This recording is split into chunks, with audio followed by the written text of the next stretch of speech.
Hi friends, അപ്പോൾ ഇന്ന് നമ്മൾ പോകുന്നത് നേരെ മൂന്നാർക്കാണ്. മൂന്നാർ നല്ല അടിപൊളി ക്ലൈമറ്റ് ആണെന്ന് പറഞ്ഞിട്ടാണ് നമ്മൾ മൂന്നാർക്ക് ട്രിപ്പ് പ്ലാൻ ചെയ്തത്. വീട്ടിൽ നിന്ന് ഏകദേശം 4:30 പുറപ്പെട്ടെങ്കിലും മൂന്നാറിലെത്തിയപ്പോൾ ഏകദേശം 8 മണിയായി. കാരണം ഇടയ്ക്ക് പീക്കുവിൻ്റെ കൊടുവാളുണ്ടായിരുന്നു. അങ്ങനെ ഒരു 2-3 പ്രാവശ്യം പീക്കുവിന് വാൾ വെക്കാൻ വേണ്ടി വണ്ടി നിർത്തി കൊടുക്കേണ്ടി വരും. പിന്നെ ഇപ്പോഴത്തെ ഇവിടുത്തെ ക്ലൈമറ്റ് എന്ന് പറഞ്ഞു കഴിഞ്ഞാൽ ഒരു രക്ഷയില്ല, നല്ല അടിപൊളിയാണ്. അത് നിങ്ങൾക്ക് ബാക്കിലുള്ള എല്ലാവരെയും കാണുമ്പോൾ തന്നെ മനസ്സിലാവും. തണുപ്പ് എനിക്കധികം വലിയ പ്രശ്നമില്ലാത്തതുകൊണ്ടാണ് ഞാൻ സ്വെറ്റർ ഇടാത്തത്. ബാക്കി എല്ലാവരും സ്വെറ്റർ ഇട്ടാണ് ഇവിടെ നടന്നുകൊണ്ടിരുന്നത്. ഞങ്ങൾ ശരിക്കും 2 വണ്ടിക്കാണ് മൂന്നാർക്ക് പോയത്. ഒരു വണ്ടിയിൽ ഞങ്ങളും ഒരു വണ്ടിയിൽ ചേച്ചിയും ഫാമിലി ഉണ്ടായിരുന്നു. മൂന്നാർ ചെന്ന് വാഷ്റൂമിലെല്ലാം പോയി ഫ്രഷ് ആയതിനു ശേഷം ഞങ്ങൾ ചായ കുടിക്കാൻ പ്ലാൻ ചെയ്തു. ഈ കഴിഞ്ഞ ക്രിസ്മസിനാണ് ഞങ്ങൾ ഈ ട്രിപ്പ് പോയത്. അതുകൊണ്ട് തന്നെ കടകളെല്ലാം അവധിയായിരിക്കും എന്നുള്ള ചിന്തയിൽ ഞങ്ങൾ ഫുഡെല്ലാം പൊതിഞ്ഞെടുത്തിട്ടുണ്ടായിരുന്നു. രാവിലത്തേക്ക് ചപ്പാത്തിയും മുട്ടക്കറിയാണ് ഞങ്ങൾ സെറ്റ് ചെയ്തിരുന്നത്. വഴിയിൽ നിന്ന് തന്നെ ഞങ്ങളത് കഴിച്ചു തുടങ്ങി. അങ്ങനെ ഇവിടുത്തെ ഫുഡടിയും ഒരുപാട് നേരത്തെ ഫോട്ടോ എടുക്കലെല്ലാം കഴിഞ്ഞ് ഞങ്ങൾ നേരെ മറ്റൊരു ലൊക്കേഷനിലേക്ക് വിട്ടു. മെയിനായിട്ട് ഒരു ഫാം വിസിറ്റ് ചെയ്യാനായിട്ടാണ് ഞങ്ങൾ ഈ പ്രാവശ്യത്തെ മൂന്നാർ ട്രിപ്പിൽ പ്ലാൻ ചെയ്തിരുന്നത്. എന്നാലും ഞങ്ങൾ അവിടെ ചെന്ന് കഴിഞ്ഞപ്പോൾ ക്രിസ്മസ് ആയതുകൊണ്ട് ഫാമിലി വിസിറ്റേഴ്സിനെ ഒന്നും അലോ ചെയ്യുന്നുണ്ടായില്ല.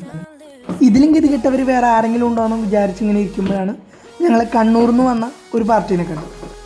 അവരും മെയിനായിട്ട് ഈ മൂന്നാർ വിസിറ്റിൽ പ്ലാൻ ചെയ്തിരുന്നത് ഈ ഫാം വിസിറ്റായിരുന്നു.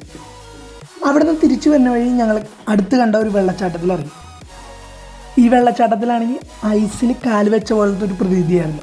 അത്രക്ക് തണുപ്പെന്ന് വെച്ചാൽ അത്രക്ക് തണുപ്പായിരുന്നു. എങ്കിലും വെള്ളം കണ്ടോടി എല്ലാ പിള്ളേരും ഡ്രസ്സും മാറി ചാടി വെള്ളത്തിലേക്ക് ഇറങ്ങി. സമയം കഴിയുന്തോറും എല്ലാവരുടെയും ശരീരം അവിടുത്തെ ആ തണുപ്പുമായി യൂസ്ഡായി തുടങ്ങിയിരുന്നു. ഈ യാത്രയിൽ എന്നെ ഞെട്ടിച്ച മറ്റൊരു കാഴ്ചയാണ് ഇത്.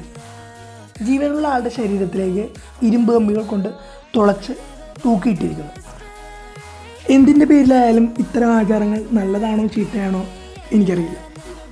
എങ്കിലും എനിക്കത് നോക്കി നിൽക്കാൻ സാധിച്ചില്ല. അവിടെ നിന്ന് നേരെ എക്കോ പോയിൻറ്റിലേക്ക് പോയി. മൂന്നാറിലെ കണ്ടുമടുത്ത കാഴ്ചകളിൽ ഒന്നാണിതെങ്കിലും വേറെ വഴികളൊന്നുമില്ലാതെ എക്കോ പോയിൻറ്റിൽ ഞങ്ങൾക്ക് ഇറങ്ങേണ്ടി വന്നു. ഒരല്പനേരം അവിടെ കിടന്ന് കാറിക്കുകയതിനു ശേഷം ഒരുപാട് ഫോട്ടോസ് എല്ലാം എടുത്ത് യാത്ര പിന്നെയും തിരിച്ചു. അവിടെ നിന്ന് തൊട്ടടുത്തുള്ള ഒരു ടീ ഫാക്ടറിയിലേക്കാണ് പോയത്. ക്രിസ്മസ് ആയതുകൊണ്ട് അവിടെയും ക്ലോസ് ആയിരുന്നു. സമയം ഉച്ചയായതോടുകൂടി ഞങ്ങൾ വണ്ടി ഒതുക്കി ഭക്ഷണം കഴിക്കാനുള്ള തയ്യാറെടുപ്പ് തുടങ്ങി. ചിക്കനും പയറും പപ്പടവും മോരും അച്ചാറും എല്ലാമായി വിഭവസമൃദ്ധമായ ഒരു ഊണ് തന്നെ റെഡിയാക്കി വണ്ടിയിൽ വെച്ചിട്ടുണ്ടായിരുന്നു. അങ്ങനെ വഴിയോരത്ത് നിന്ന് ഞങ്ങൾ ഭക്ഷണമെല്ലാം കഴിച്ച് തിരിച്ചു മടങ്ങാനൊരുങ്ങി. ശരിക്കും ഈ മൂന്നാർ യാത്രയിലെ സുഖം വഴിയോരത്ത് വെച്ചുള്ള ഈ ഭക്ഷണം കഴിക്കൽ തന്നെയായിരുന്നു. പോകുന്ന വഴിക്ക് മൂന്നാറിലെ റോസ് ഗാർഡൻ കണ്ട് അവിടെ ഒന്ന് കയറി. ക്രിസ്മസ് ആയിരുന്നെങ്കിലും ഇവിടെ അവധി ഉണ്ടായിരുന്നില്ല. ഇവിടുത്തെ ടിക്കറ്റ് റേറ്റ് മുതിർന്നവർക്ക് 50 കുഞ്ഞുങ്ങൾക്ക് 25 രൂപയുമാണ് വരുന്നത്. ഇവിടുത്തെ കാഴ്ചകളെല്ലാം തന്നെ കണ്ട് മടുത്തതായിരുന്നു. എങ്കിലും വേറെ വഴികളൊന്നുമില്ലാതെ അവിടെയും കയറേണ്ടി വരും. ശരിക്കും ഇവിടെ വരുമ്പോഴാണ് പല പല നിറങ്ങളിൽ പല പല മണങ്ങളിൽ പല പല രൂപങ്ങളിൽ ഇത്രയധികം പൂക്കൾ നമുക്ക് ചുറ്റുമുണ്ടെന്ന് നമ്മൾ അറിയുന്നത്. ഏത് കളറിലെയും പൂക്കൾ ഇവിടെ സുലഭമാണ്. ഏതൊരു കൊച്ചുകുട്ടിക്കും മനസ്സിലാവുന്ന രീതിയിൽ ചിത്രശലഭത്തിൻ്റെ ഒരു ലൈഫ് സൈക്കിൾ ഇവിടെ കൊടുത്തിട്ടുണ്ട്. ഇതുകൂടാതെ നമുക്ക് ചിത്രം പകർത്താൻ നല്ല നല്ല ഫ്രെയിമുകളും ഇവിടെ ഇവർ സെറ്റ് ചെയ്ത് തന്നിട്ടുണ്ട്. ഞങ്ങൾ നേരെ അവിടെ പോയി ഒരുപാട് ഫോട്ടോസ് എല്ലാം എടുത്ത് അവിടെ നിന്ന് തിരിച്ച് പുറപ്പെടാൻ ഒരുങ്ങി.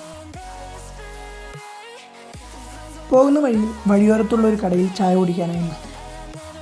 അങ്ങനെ അവിടെ നിന്ന് ചായയും ഭക്ഷണവും കഴിച്ച് വീട്ടിലേക്കുള്ള മടക്കയാത്ര ആരംഭിച്ചു. ശരിക്കും ഈ ഒരു ടൈമിൽ ഈ മൂന്നാർ വരുന്നത് പ്രത്യേകതര ഒരു സുഖം തന്നെയാണ്.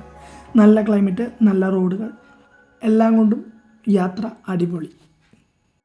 അപ്പോൾ ഇനി മറ്റൊരു വീഡിയോയുമായി വീണ്ടും കാണാം. ബൈ.